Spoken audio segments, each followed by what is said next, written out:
Chapter 5.1 yaitu laba antar perusahaan dalam persediaan. Transaksi antar perusahaan. Untuk laporan keuangan konsolidasian, transaksi dan saldo antar perusahaan harus dieliminasi.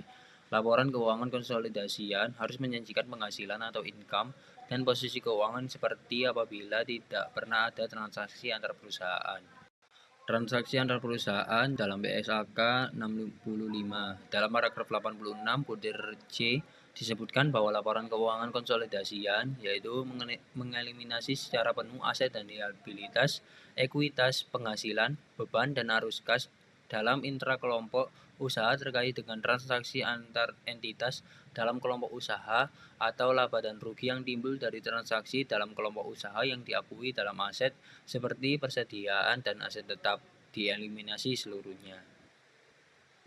Intercompany sales of inventory. Laba dalam penjualan persediaan antar perusahaan itu diakui apabila barang tersebut telah terjual ke pihak ketiga, ditangguhkan apabila barang tersebut masih berada di dalam perusahaan sebagai persediaan.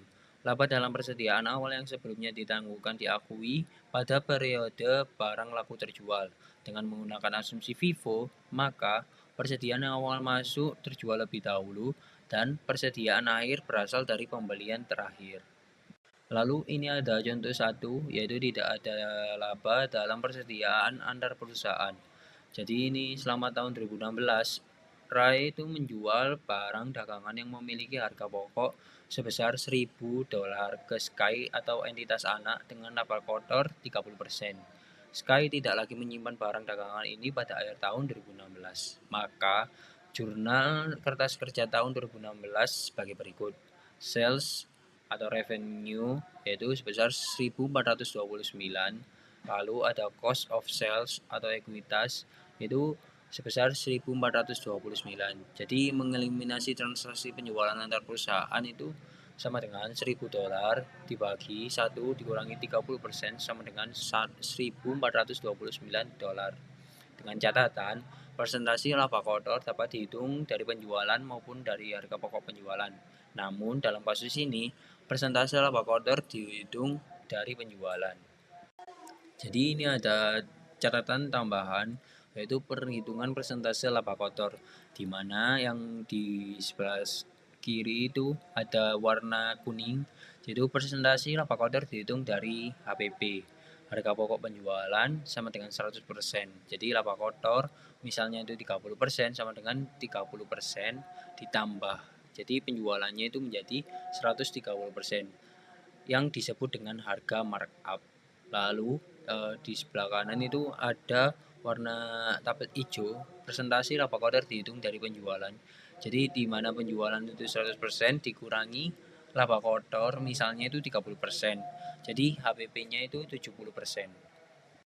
Ini ada contoh lanjutan dari tidak ada laba dalam persediaan antar perusahaan.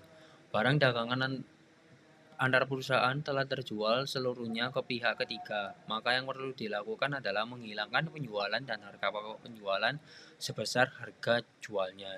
Jadi contohnya itu penjualan Rai dikurangi 1.429, harga pokok penjualan Sky dikurangi $1.429. Jadi jurnal yang sama akan digunakan apabila Sky menjual barang dagangan ke Rai. Lalu ini ada contoh kedua, laba antar perusahaan hanya pada persediaan akhir. Jadi akhir tahun 2016, Sky menjual barang dagangan yang harga pokoknya sebesar $500 ke Touch atau entitas anak dengan laba kotor sebesar 25%. Touch tidak lagi memiliki barang dagangan ini pada akhir tahun 2016. Jadi selama tahun 2017, Sky itu menjual barang dagangan yang harga pokoknya itu $900 ke Touch dengan laba kotor sebesar 40%. Touch itu masih memiliki barang dagangan ini senilai $200 pada akhir tahun 2017. Lalu lanjutannya itu jurnal kertas tahun 2017 itu ya sama kayak tadi, jadi salesnya itu 1.500, cost of salesnya itu 1.500. Nah, dapat dari mana 1.500 itu dari 900 dibagi 1 dikurangi 40% sama dengan 1.500, yaitu jadi mengeliminasi transaksi penjualan antar perusahaan. Lalu ada juga cost of sales di mana itu 80, inventory-nya juga 80. Nah, menanggungkan laba pada persediaan air itu 200 dikali 40%, jadi hasilnya itu 80. Ini contoh 2, yaitu laba antar perusahaan pada persediaan awal dan persediaan akhir. Jadi akhir tahun 2016, Max menjual barang dagangan yang harga pokoknya $300 ke Leo atau entitas anak dengan harga markup-nya itu sebesar 25%. Leo masih memiliki barang dagangan ini senilai $120 pada persediaan akhir tahun 2016. Selama tahun 2017, Max menjual barang dagangan yang harga pokoknya itu $500 ke Leo dengan harga markup-nya itu 30%. Jadi Leo masih memiliki barang dagangan ini senilai $260 pada akhir tahun 2017. Lalu ini ada jurnalnya, yaitu jurnal kertas kerja tahun 2017 di mana sales dan cost of sales yaitu 650. Jadi mengeliminasi penjualan antar perusahaan yaitu $500 ditambah 30% dikali $500. Jadi 30% dikali $500 itu kan 150 ditambah 500, hasilnya itu 650. Lalu menanggungkan unrealized profit pada inventory akhir itu sama dengan $260 dikali 30% dibagi 130%. Jadi hasilnya itu 60. Jadi cost of sales 60, inventory itu 60 di kredit. Lalu mengakui profit yang sebelumnya ditangguhkan dari inventory awal sama dengan $120 dikali 25% dibagi 125%, jadi hasilnya itu 24. Lalu pada jurnalnya itu investment in subsidiary di debit 24, cost of sale-nya itu juga 24. 5.2 Penjualan persediaan upstream dan downstream. Penjualan upstream dan downstream. Jadi di mana downstream sales itu induk menjual produk ke anak, sedangkan kalau upstream itu anak menjual produk ke induk. Penjualan persediaan antar perusahaan. Jurnal kertas kerja untuk mengeliminasi laba antar perusahaan penjualan downstream. Jadi ini ada contohnya di mana sales itu di kredit, di debit, cost of sale-nya di kredit, itu for the intercompany sale price. Jadi for the profit in ending stock inventory itu cost of sales-nya itu di debit, inventory-nya itu di kredit. Lalu for the profits in beginning inventory yaitu jurnalnya itu investment in subsidiary itu di debit, cost of sales-nya itu di kredit. Jadi pada penjualan upstream, jurnal terakhir akan melibatkan pendebitan non-controlling interest, yaitu membagi laba terrealisasi di antara controlling dan non-controlling interest. Ini contoh yang ketiga, di mana data untuk tahun yang berakhir 31 Desember 2016, di mana subsidiary income-nya itu sebesar 5.200, subsidiary dividends-nya itu $3.000, current amortization of acquisition price itu sebesar $450. Lalu ini juga ditambahi intercompany atau IC sales information yang terbagi 3, yaitu IC sales dari 2016 itu 650, IC profit in ending inventory itu $60, IC profit in beginning inventory itu $24. Pembagian income pada penjualan downstream. Jadi subsidiary net income-nya itu 5.200 dikurangi current amortisasinya itu 450. Hasilnya itu adjust income-nya itu 4.750. Lalu 4.750 itu dibagi menjadi 80% dan 20%. Jadi CI 80%-nya itu 3.800. Lalu yang 20% NCI shares-nya itu 950. Lalu ada deferred profit in EI itu $60. Lalu recognized profit in BI itu 24. Jadi di income recognized itu 4.714, dari mana Dari 4.750 dikurangi $60 ditambah 24. Jadi hasilnya itu 4.714. Subsidiary dividennya itu juga dibagi di 80%-nya itu 2.400, lalu di 20% NCI shares-nya itu 600. Jadi ada catatan bila induk yang melakukan penjualan antar perusahaan, maka laba yang ditangguhkan maupun laba yang diakui seluruhnya dibebankan untuk induk. Setelah penjelasan dari downstream, ini pembagian income pada penjualan upstream.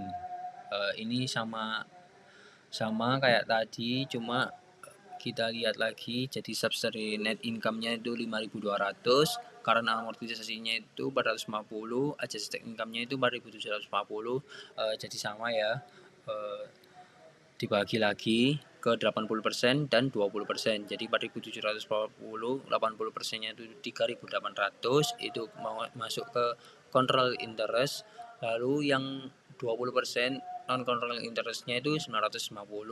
Lalu deferred profit in EI-nya itu 60. Nah, kalau di downstream itu langsung dimasukkan ke controlling interest, sedangkan di upstream itu dibagi 80% ke controlling interest 80% dan ke non controlling interestnya itu 20%. Jadi 60 itu 80%-nya itu 48, kalau di 20% itu 12. Lalu recognized profit in BI-nya itu 24. Jadi itu juga dibagi juga. Jadi controlling interest 80% itu 19,2, non controlling interestnya itu 20%, jadi 4,8. Jadi income recognized-nya itu 4.714. Hasilnya juga sama aja kayak downstream, cuma dibagi aja ke controlling interestnya sama non controlling interestnya. Lalu pada subsidiary dividends itu sebesar 3.000, itu dibagi juga ke controlling interestnya sebesar 80%, 2.400. Lalu ke non controlling interest sebesar 20%, yaitu 600. Jadi ada catatan juga, bila anak yang melakukan penjualan antar perusahaan, maka laba yang ditangguhkan maupun laba yang diakui dibagi di antara controlling dan non controlling. Baik, di sini kita masuk ke 5.3, yaitu unrealized profit dari penjualan downstream. Jadi penjualan downstream adalah saat perusahaan induk menjual ke perusahaan anak. Di sini yang pertama ada ketika perusahaan induk menjual ke perusahaan anak, kemudian perusahaan anak ini menjual kembali ke pihak ketiga, tapi tidak terjual semuanya, maka sisanya itu akan dieliminasi, akan diakui sebagai unrealized profit. Nah, kemudian pada tahun 2017 atau tahun berikutnya, unrealized profit ini akan terjual dan akan kita akui profitnya. Baik, di sini ada contoh, ada perusahaan PAM selaku parents dan Sun selaku subsidiary. PAM di sini memiliki 90% saham dari perusahaan Sun. Nah, untuk balance sheet-nya ada tertera di slide, yaitu PAM memiliki income from Sun senilai $9 itu dari 90% dari dari net income dari Sun. Karena perusahaan PAM ini memiliki 90% saham dari Sun. Oke, di sini ada contoh intercompany sales, yaitu PAM menjual 15.000 inventory ke Sun dengan profit 6.250. Nah, dari balance sheet yang sebelumnya itu 40%-nya itu termasuk dari intercompany sales itu sendiri. Nah, kemudian untuk operating income dari PAM itu terdapat 2.500 dari unrealized profit di inventory-nya Sun. Dengan 6.000 transfer price atau HPP, kita atau 6.000 transfer price untuk penjualannya, dan kita kurangkan dengan 3.500 sebagai HPP. Dan itu dicatat di buku yang terpisah. Kemudian PAM mencatat saham dari pendapatan Sun dan, mengakuisisi unrealized profit dengan jurnal sebagai berikut. Untuk mencatat pendapatan dari Sun, ada investment pada income, yaitu investment in Sun 9.000 dan income from Sun juga 9.000. Kemudian untuk mengeliminasi unrealized profit dari Sun, yaitu income from Sun pada investment in Sun senilai 2.500. Untuk ilustrasinya sebagai berikut, di sini POP atau perusahaan PAM menjual inventory ke Sun dengan HPP 8.750, tapi dijual dengan harga 15.000. Maka akan ada profit sebesar 71,42%, yaitu 6.250. Ini tertera di soal. Nah, kemudian, tidak semuanya itu terjual, hanya terjual senilai 9.000 dari inventory yang ada. Maka sisanya 6.000 ini kita kembalikan ke PAP. Nah, untuk Sun ini kan membeli dengan harga 6.000, tapi sebetulnya HPP yang dicatat pada perusahaan PAP itu hanya 3.500. Itu kita hitung dengan mengurangkan profit yang kita hitung sebelumnya. Maka akan ada unrealized profit senilai 2.500. Oke, di sini ada journal entry-nya. Yang pertama ada sales pada COGS, yaitu senilai 15.000. Ini dari penjualan inventory dari PAM ke Sun. Nah, kemudian ada COGS pada inventory, yaitu untuk mencatat unrealized profit dari sisa penjualan Sun yang tidak terjual sepenuhnya. Nah, dua jurnal ini kita catat ke jurnal nomor 2 untuk mengeliminasi intercompany profit dan and losses. Itu akan kita masukkan ke work paper konsolidasi. Kemudian di sini ada mengeliminasi income dan dividen, yaitu ada income from Sun pada investment in Sun senilai 6.500. Nah, 6.500 ini kita dapat dari mana? Itu dari soal yang awal tadi, investment in Sun kan senilai 9.000, tapi ada unrealized profit senilai 2.500. Maka selisihnya itu 6.500, maka kita catat di income from Sun pada investment in Sun untuk mengembalikan nilai investasi ke saldo awalnya. Kemudian dari journal entry yang kita buat sebelumnya, tinggal kita masukkan saja ke kertas kerja konsolidasinya. Yaitu untuk tadi jurnal yang pertama itu A, jurnal yang kedua itu B, dan jurnal yang ketiga itu C. Maka tinggal kita masukkan saja ke debit ada income senilai 15, kemudian ada income from Sun senilai 6,5, ada COGS nilai 2,5 di sisi debit, dan ada COGS juga di sisi kredit senilai 15. Kemudian ada inventory di sisi kredit senilai 2,5 dan investment in Sun di sisi kredit senilai 6,5. Oke, sekarang kita akan mengasumsikan jika sisa 3.500 dari inventory tadi terjual pada tahun yang tidak terjual pada tahun 2016 akan terjual pada tahun 2017. Nah, di sini ada balance sheet-nya untuk PAM dan Sun secara terpisah. Bisa kita lihat untuk net income dari Sun ini 15, karena perusahaan PAM ini memiliki saham senilai 90%, maka income from Sun-nya akan kita catat sebagai 13,5, yaitu 90% dari 15. Baik, di sini unrealized profit dari sisa penjualan Sun yang tidak terjual sekarang akan kita akui. Untuk journal entry-nya ada sebagai berikut. Di sini ada investment in Sun pada income from Sun senilai 13.500. Itu kita dapat dari balance sheet di slide sebelumnya. Kemudian ada investment in Sun pada income from Sun senilai 2.500. Nah, ini untuk mengakui profit dari sisa penjualan barang yang tidak terjual pada tahun 2016 dan terjual pada tahun 2017. Untuk journal entry-nya yang pertama ini kita mengeliminasi intercompany profit and losses. Di sini ada investment in Sun pada COGS. Ini senilai 2.500. Journal ini untuk mengakui kembali unrealized profit dari penjualan pada tahun 2016 yang tidak laku, tapi laku pada tahun 2017. Kemudian di bawahnya ada income from Sun pada investment in Sun. Ini untuk mengeliminasi income dan dividen dari subsidiary senilai 16.000. Ini kita dapat dari penjumlahan slide sebelumnya.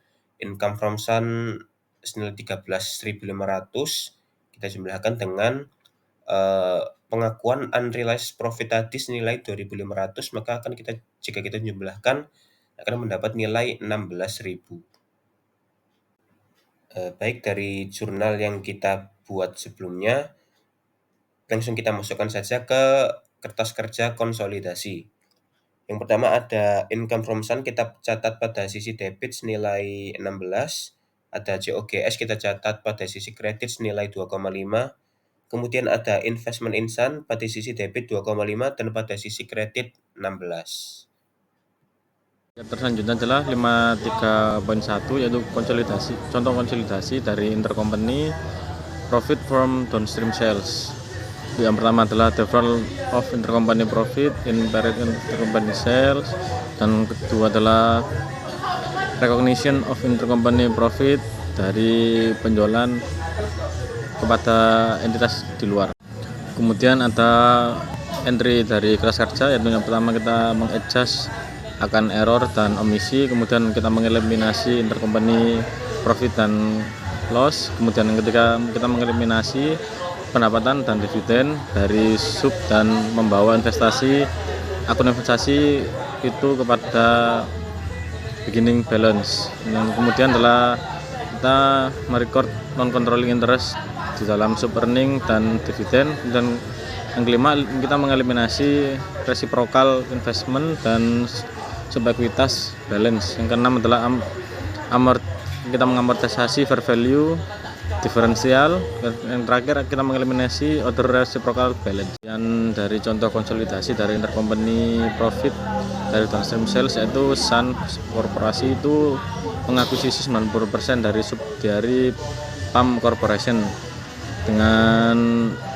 mengakuisisi $94.500 cash pada Juli 1, 2016, ketika net asset dari Sun diperkirakan yaitu $100.000 dengan capital stock dan $5.000 retained earning. Dengan cost PAM 90% interest in Sun adalah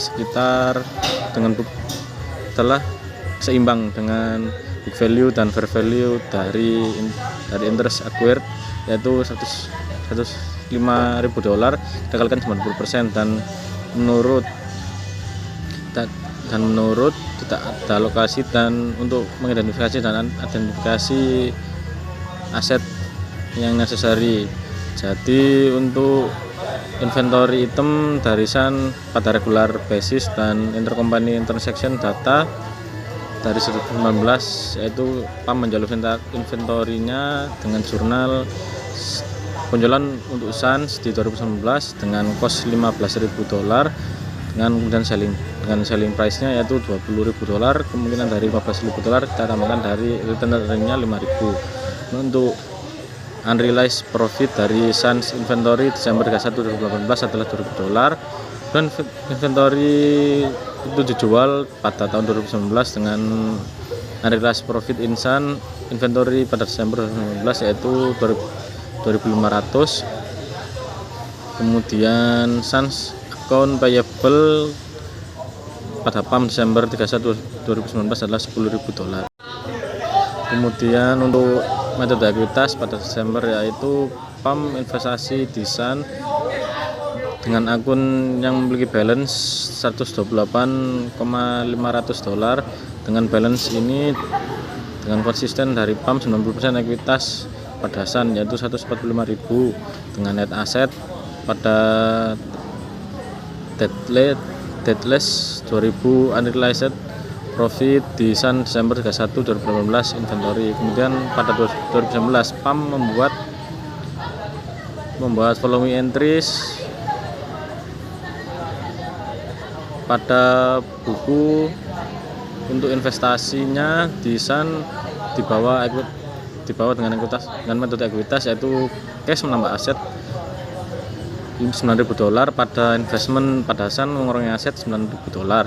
Kemudian untuk mencatat dividen pada dari Sun yaitu $10.000 kita kalikan dengan 90% yaitu nilai akuisisinya. Dengan investment pada Sun menambah aset dengan income dari Sun yaitu 26.500 dengan 26.500. Kemudian untuk mencatat pendapatan dari Sun 2016 dikomputasi dengan catatan ekuitas pada Sun, net income-nya 30.000 kita kalikan 90% yaitu 27.000.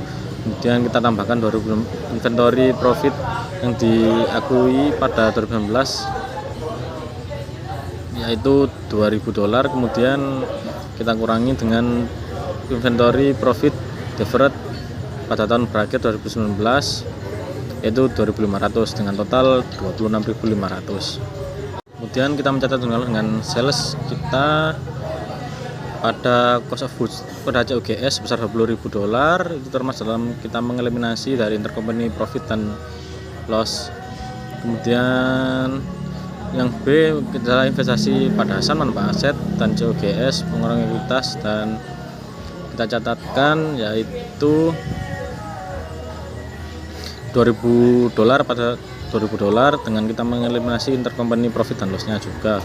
Dan pada yang C COGS pada inventory yaitu sebesar 2.500 kita juga termasukkan dalam eliminasi intercompany profit and loss. Kemudian untuk yang D yaitu income dari Sun yaitu pada dividen dan investment in Sun dengan sebesar 26.500 pada income, dan pada dividen sebesar 9.000 dan investment in Sun sebesar 17.500. Itu kita masukkan ke dalam eliminasi income dengan keterangan eliminasi income dan dividen dari sub dan membawa akun investasi kepada balance awalnya. Kemudian untuk yang E yaitu non controlling interest share pada dividen dan non controlling interest dengan nominal sebesar $3.000 pada non controlling interest share dan dividen sebesar $1.000 dan non controlling interest sebesar $2.000 kita masukkan dalam untuk mencatat non controlling interest di sub earning dan dividen. Dan yang F kita masukkan capital stock pada Sun, kemudian return earning pada Sun, capital stock pada Sun, return earning pada Sun dengan akun kreditnya investment in Sun dan non controlling interest dengan nominal sebesar $100.000 dan $45.000 pada $130.500 dan $14.500. Kita dengan keterangan kita mengeliminasi reciprocal investmentnya dan sub equity balance-nya. Kemudian untuk yang G akun payable pada akun receivable dengan nominal sebesar $10.000 dan $10.000 untuk mengeliminasi balance reciprocal lainnya. Nah, di sini lanjut deferral of intercompany profit in period of intercompany. Nah, di sini kita mengasumsikan perusahaan anak itu menjual seharga 750 dengan harga 7.500 dan menjualnya ke induk itu 20.000 pada tahun 2016 dan terjual 60% dari 20.000 tersebut. Lalu ada unrealized inventory profit 5.000. Lalu jika perusahaan anak ini mereport net income 50.000 dari 2016, perusahaan induk merecognize its proportionate share as shown. Lalu akan dijelaskan di slide-slide selanjutnya. Nah, kita bisa ilustrasikan seperti ini di transaksi pada tahun 2016. Harga aslinya kan 7.500, lalu dijual kepada perusahaan induk itu 20.000, jadi ada profit. di sini. Profitnya sebesar 12.500.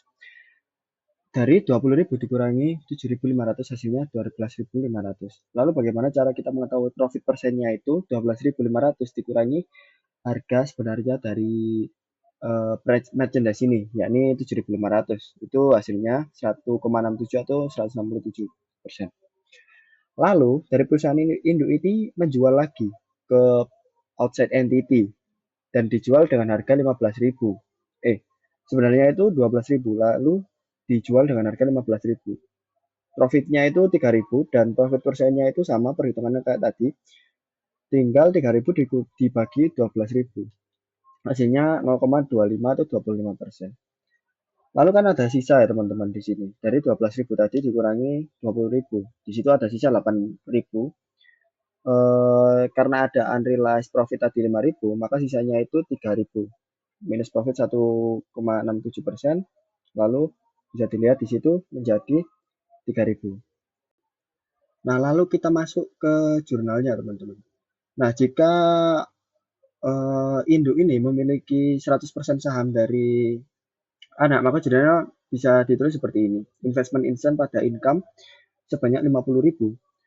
Lalu income dari Sun itu 5.000. Namun apabila cuma memiliki 75%, investmentnya itu sisa 37.500 dari 50.000 dikali 75% ya teman-teman.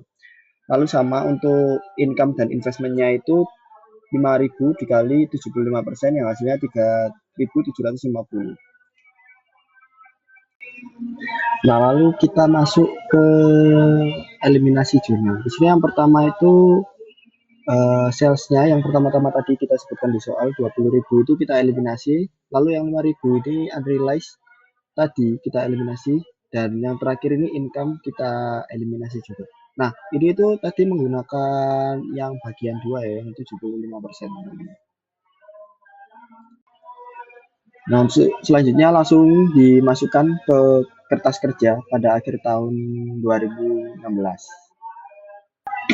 Nah, lalu untuk selanjutnya bagaimana ketika yang 5.000 tadi selisihnya itu unrealized profit itu terjual atau terjual pada tahun 2017. Nah, di sini tinggal kita tulis saja pada jurnal 2017 5.000 karena kita kepemilikan dari induknya itu 75%. Jadi dari 75% tadi itu dikalikan dengan 5.000 yang hasilnya 3.750. Di sini investment bertambah dan pada income bertambah. Lalu di sini ada lagi pada tahun 2017 perusahaan Sun itu perusahaan Pop menerima income 60.000 apabila kepemilikannya hanya 75%, maka dari 60.000 itu tadi kita kalikan dengan 75%, yang hasilnya 45.000. Di sini langsung saja kita tulis investment dan income-nya itu bertambah 45.000. Nah, lalu selanjutnya kita masuk ke jurnal eliminasi. Yang pertama kita eliminasi itu intercompany profit dan loss, yang mana barang yang terjual 5.000 tadi, itu kita eliminasi terlebih dahulu. Di sini investment 3.750 dari mana? Dari 75% dikali 5.000. Lalu NCI-nya otomatis 25% kan. Nah, 25% dari 5.000 tadi itu 1.250. Maka di sini kita tulis langsung saja 1.250 pada cost of goods sold 5.000. Lalu yang kedua, eliminate income and dividends from subsidiary dan bring investment account to its beginning balance. Di sini jurnalnya income pada investment yang mana 45.000 tadi kita tambahkan dengan 3.750 di sini. Jadi 48.750 dan investmentnya juga 48.750. Lalu langsung masuk saja ke kertas kerjanya, di sini bisa dilihat. Selanjutnya ini adalah 7 macam jurnal entry untuk melakukan konsolidasi. Yang pertama itu adjust for error dan omission-nya. Yang kedua mengeliminasi intercompany profit dan loss-nya.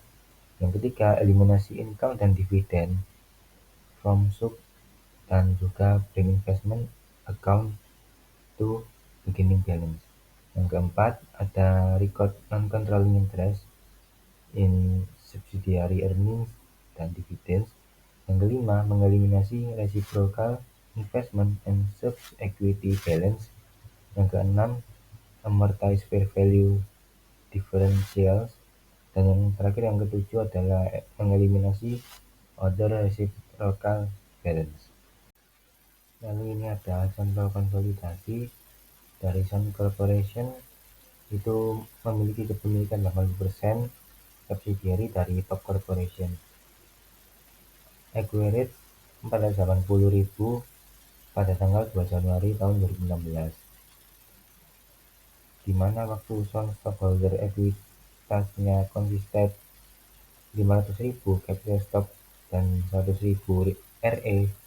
Investment cost equal to the BV atau book value dan juga fair value dari Sun net asset acquired. Jadi no fair value atau book value differential resulted from the acquisition. Sun Corporation sales inventory item ke Pop Corporation pada regular basis. Intercompany transaksi data untuk tahun 2017 itu sebagai berikut. Penjualan ke Pop tahun 2017 sebesar 300.000. Unrealized profit di Pop inventory pada tanggal 31 Desember tahun 2016 sebesar 40.000. Inventory was sold during 2017. Unrealized profit in Pop inventory pada tanggal 31 Desember tahun 2017 sebesar 30.000. Dan intercompany piutang dan juga utang pada tanggal 31 Desember tahun 2017 sebesar 50.000. Yang selanjutnya ini adalah metode ekuitas pada tanggal 31 Desember tahun 2016. Pop investment di Sun account itu memiliki besar 568.000, consisting of 600.000 pada net asset. Jadi 750.000 dikali 80%, kurang dari 80% dari 40.000 unrealized profit di Pop pada tanggal 31 Desember tahun 2016. Inventory Pop upstream sales during tahun 2017. Dan jurnalnya sebagai berikut. Yang pertama itu cash di debit sebesar 40.000, lalu di kreditnya investment in Sun sama sebesar 40.000. Untuk merecord dividends dari Sun 50.000 dikali dengan 80%. Lalu di debit ada investment in Sun sebesar 88.000, di kreditnya income atau pendapatan dari Sun sebesar 88.000 juga. Untuk merecord income atau mencatat penghasilan dari Sun tahun 2017, itu ekuitas di Sun atau net income-nya 100.000 dikali 80% sama dengan 80.000. Lalu 80% dari 40.000 itu unrealized profit tahun 2016 sebesar 32.000. Lalu dikurangi dengan 80% dari 30.000 unrealized profit pada tanggal 31 Desember tahun 2017 sebesar dikurangi 24.000. Jadi hasilnya adalah 88.000. Lalu ini adalah jurnal-jurnalnya mulai dari poin A sampai poin G. Yang poin A itu masuk di mengeliminasi intercompany profit dan juga loss-nya, sama seperti poin B dan juga C. Dan untuk jurnal poin D itu masuk ke bagian nomor 3, mengeliminasi income dan juga dividen dari sub dan juga bring investment account ke beginning balance. Untuk jurnal yang poin E masuk ke nomor 4, itu mencatat non-controlling interest di sub earning dan juga dividen. Jurnal poin F masuk ke nomor 5, yaitu mengeliminasi reciprocal investment and sub equity balance. Dan yang terakhir, jurnal yang poin G masuk ke nomor 7, itu mengeliminasi selain reciprocal balance. Lalu ini adalah non-controlling interest. Menghitung non-controlling interest ini pada tahun 2017, dan perhitungannya itu mulai dari reported penghasilan bersih dari SON sebesar 100.000 dan juga ditambah inventory profit dari 2016 dan realize di tahun 2017 sebesar ditambah 40.000, lalu dikurangi dengan unrealized inventory profit pada tanggal 31 Desember tahun 2017 sebesar dikurangi 30.000, lalu unrealized income untuk tahun 2017 itu dijumlahkan semua, 100 ditambah 40 dikurangi 30 hasilnya 110.000 dan juga dikali 20%. Ini adalah non-controlling interest percentage. Jadi 110.000 dikali dengan 20%, hasilnya adalah non-controlling interest share-nya sebesar 22.000. Lalu langkah terakhir ini adalah memasukkan ke dalam kertas kerjanya corporation dan juga anak perusahaan konsolidasinya pada akhir tahun pada tanggal 31 Desember 2017. Tinggal dimasukkan saja dari POP, 80% dari SON, dan juga adjustment, ada debit dan juga kredit, dan juga konsolidasinya atau hasilnya akhir.